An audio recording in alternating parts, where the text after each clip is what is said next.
We ask all nations to isolate Iran's regime as long as its aggression continues. And we ask all nations to support Iran's people as they struggle to reclaim their religious and righteous destiny. Last year at the United Nations General Assembly, President Trump unloaded on Kim Jong-un of North Korea, calling him Rocket Man and threatening to destroy North Korea. Well, fast forward to right now, 1 year later, President Trump is back at the UNGA, but this time, Trump has turned down his verbal temperature as world leaders meet for the 73rd Annual United Nations General Assembly. Hello, and welcome to Plugged In. I'm Greta Van Susteren. As world leaders gather this week, there is no shortage of global issues on their mind. There are signs of a possible deal on the Korean Peninsula following a meeting between the leaders of North and South Korea. But that's not all. Negotiations are underway for a second meeting between Donald Trump, President of the United States, and North Korean leader Kim Jong-un. Meanwhile, President Trump, in his speech to the General Assembly, called Iran a corrupt dictatorship. The administration officials are strongly criticizing former Secretary of State John Kerry for meeting in secret with the Iranian Foreign Minister Mohammad Javad Zarif. This, as Iran's President Hassan Rouhani is blaming the United States for an attack last week at a military parade in Iran, killing at least 25. The United States denies Rouhani's accusations. And this year's United Nations General Assembly is taking place with representatives from almost 200 countries, gathering to discuss a range of global issues. President Donald Trump addressed this, the 73rd session. Here's President Trump. Today I stand before the United Nations General Assembly to share the extraordinary progress we've made. In less than 2 years, my administration has accomplished more than almost any administration in the history of our country. America's so true.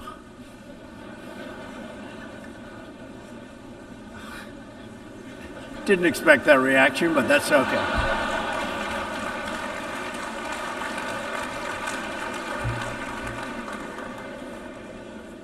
America's economy is booming like never before. Since my election, we've added $10 trillion in wealth. The stock market is at an all-time high in history, and jobless claims are at a 50-year low. We have secured record funding for our military, $700 billion this year, and $716 billion next year. Our military will soon be more powerful than it has ever been before. In other words, the United States is stronger, safer, and a richer country than it was when I assumed office less than 2 years ago. We are standing up for America and for the American people, and we are also standing up for the world. This is great news for our citizens and for peace-loving people everywhere. We believe that when nations respect the rights of their neighbors and defend the interests of their people, they can better work together to secure the blessings of safety, prosperity, and peace. Each of us here today is the emissary of a distinct culture, a rich history, and a people bound together by ties of memory, tradition, and the values that make our homelands like nowhere else on earth.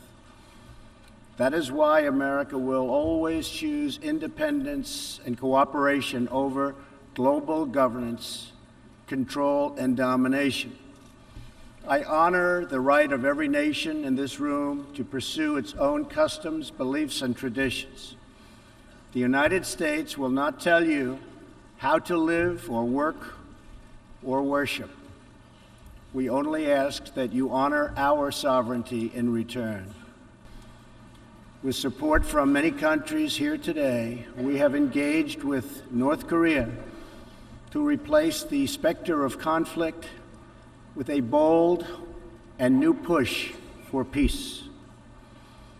In June, I traveled to Singapore to meet face-to-face with North Korea's leader, Chairman Kim Jong-un. We had highly productive conversations and meetings, and we agreed that it was in both countries' interest to pursue the denuclearization of the Korean Peninsula. Since that meeting, we have already seen a number of encouraging measures that few could have imagined only a short time ago. The missiles and rockets are no longer flying in every direction. Nuclear testing has stopped. Some military facilities are already being dismantled. Our hostages have been released, and as promised, the remains of our fallen heroes are being returned home to lay at rest in American soil. I would like to thank Chairman Kim for his courage and for the steps he has taken, though much work remains to be done. The sanctions will stay in place until denuclearization occurs. Thanks to the United States military and our partnership with many of your nations, I am pleased to report that the bloodthirsty killers known as ISIS have been driven out from the territory they once held in Iraq and Syria. We will continue to work with friends and allies to deny radical Islamic terrorists any funding, territory, or support, or any means of infiltrating our borders. The ongoing tragedy in Syria is heartbreaking. Our shared goals must be the de-escalation of military conflict, along with a political solution that honors the will of the Syrian people. In this vein, we urge the United Nations-led peace process be reinvigorated. But rest assured, the United States will respond if chemical weapons are deployed by the Assad regime. Every solution to the humanitarian crisis in Syria must also include a strategy to address the brutal regime that has fueled and financed it. The corrupt dictatorship in Iran. Iran's leaders sow chaos, death, and destruction. They do not respect their neighbors or borders or the sovereign rights of nations. Instead, Iran's leaders plunder the nation's resources to enrich themselves and to spread mayhem across the Middle East and far beyond. The Iranian people are rightly outraged that their leaders have embezzled billions of dollars from Iran's treasury, seized valuable portions of the economy, and looted the people's religious endowments, all to line their own pockets and send their proxies to wage war. Not good. Iran's neighbors have paid a heavy toll for the region's agenda of aggression and expansion. That is why so many countries in the Middle East strongly supported my decision to withdraw the United States from the horrible 2015 Iran nuclear deal and reimpose nuclear sanctions. We cannot allow the world's leading sponsor of terrorism to possess the planet's most dangerous weapons. We cannot allow a regime that chants death to America and that threatens Israel with annihilation to possess the means to deliver a nuclear warhead to any city on earth. Just can't do it. We ask all nations to isolate Iran's regime as long as its aggression continues. And we ask all nations to support Iran's people as they struggle to reclaim their religious and righteous destiny. America's policy of principled realism means we will not be held hostage to old dogmas discredited ideologies, and so-called experts who have been proven wrong over the years, time and time again. This is true not only in matters of peace, but in matters of prosperity. We believe that trade must be fair and reciprocal. The United States will not be taken advantage of any longer. For decades, the United States opened its economy, the largest by far on earth, with few conditions. We allowed foreign goods from all over the world to flow freely across our borders. Yet, other countries did not grant us fair and reciprocal access to their markets in return. Even worse, some countries abused their openness to dump their products, subsidize their goods, target our industries, and manipulate their currencies to gain unfair advantage over our country. As a result, our trade deficit ballooned to nearly $800 billion a year. For this reason, we are systematically renegotiating broken and bad trade deals. America will never apologize for protecting its citizens. The United States has just announced tariffs on another $200 billion in Chinese-made goods, for a total so far of $250 billion. I have great respect and affection for my friend, President Xi, but I have made clear our trade imbalance is just not acceptable. China's market distortions and the way they deal cannot be tolerated. As my administration has demonstrated, America will always act in our national interests. I spoke before this body last year and warned that the UN Human Rights Council had become a grave embarrassment to this institution, shielding egregious human rights abusers while bashing America and its many friends. Our ambassador to the United Nations, Nikki Haley, laid out a clear agenda for reform, but despite reported and repeated warnings, no action at all was taken. So the United States took the only responsible course. We withdrew from the Human Rights Council, and we will not return until real reform is enacted. For similar reasons, the United States will provide no support in recognition to the International Criminal Court. As far as America is concerned, the ICC has no jurisdiction, no legitimacy, and no authority. The ICC claims near universal jurisdiction over the citizens of every country, violating all principles of justice, fairness, and due process. We will never surrender America's sovereignty to an unelected, unaccountable global bureaucracy. America is governed by Americans. We reject the ideology of globalism, and we embrace the doctrine of patriotism. We are grateful for all of the work the United Nations does around the world to help people build better lives for themselves and their families. The United States is the world's largest giver in the world by far of foreign aid, but few give anything to us. That is why we are taking a hard look at U.S. foreign assistance.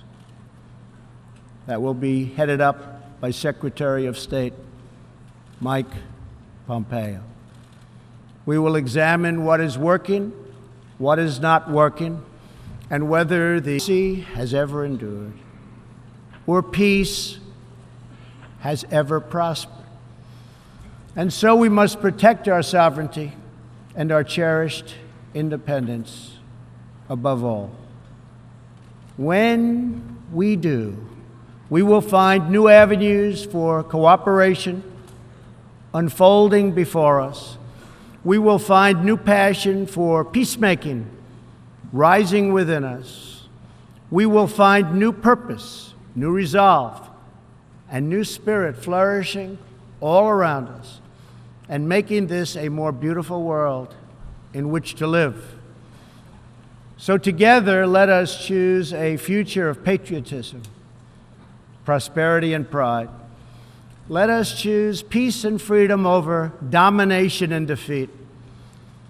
And let us come here to this place to stand for our people and their nations, forever strong, forever sovereign, forever just, and forever thankful for the grace and the goodness and the glory of God.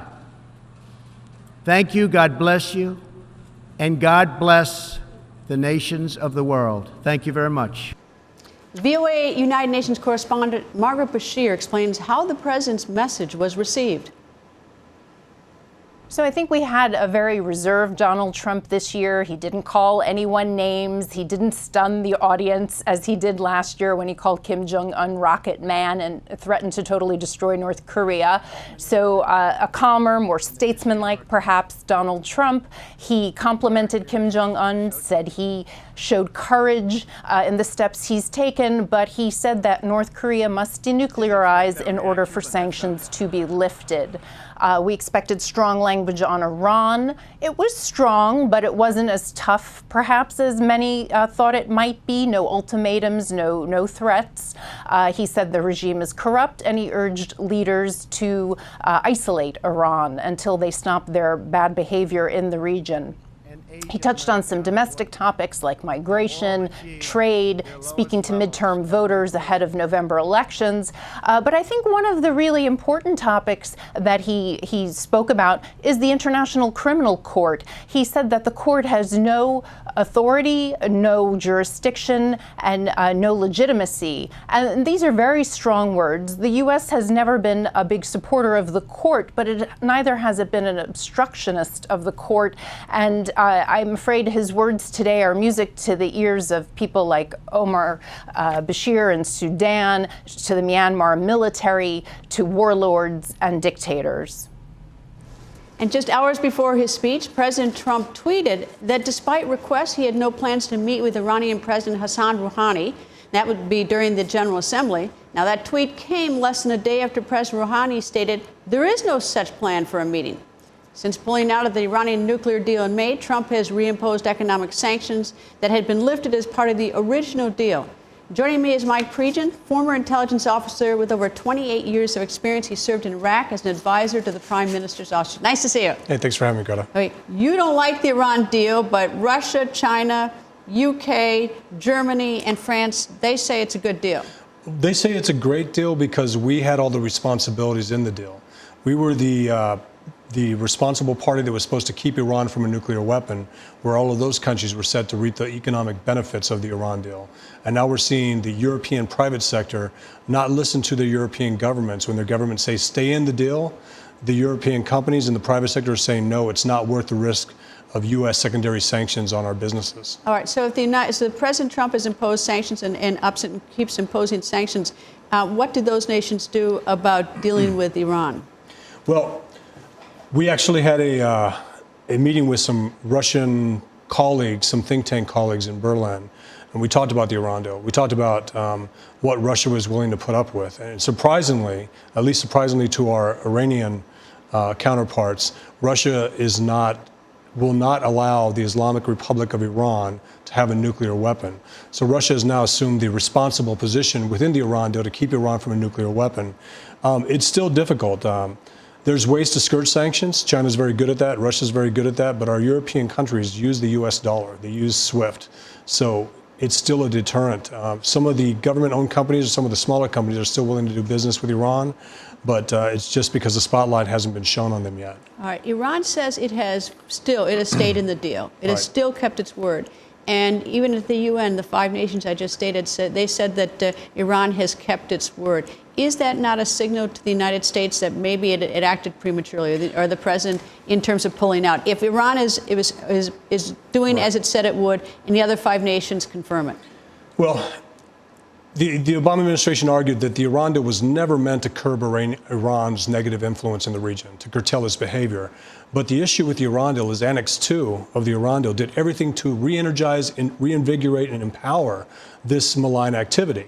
Annex 2 took sanctions off of Qasem Soleimani, sanctions off the IRGC Quds Force, sanctions off shipping lines and ships, individual freight liners that provided weapons to Hezbollah. So the JCPOA actually fueled this malign activity because it gave sanction relief to these individuals and entities. And released money back to Iran. Yes. Released money back to Iran, which Iran could then do as it deemed appropriate. Money that the U.S. had frozen here in the United States, which was Iranian money. Yes, and the loudest voice and the loudest critics of what the regime did with that money are the Iranian people.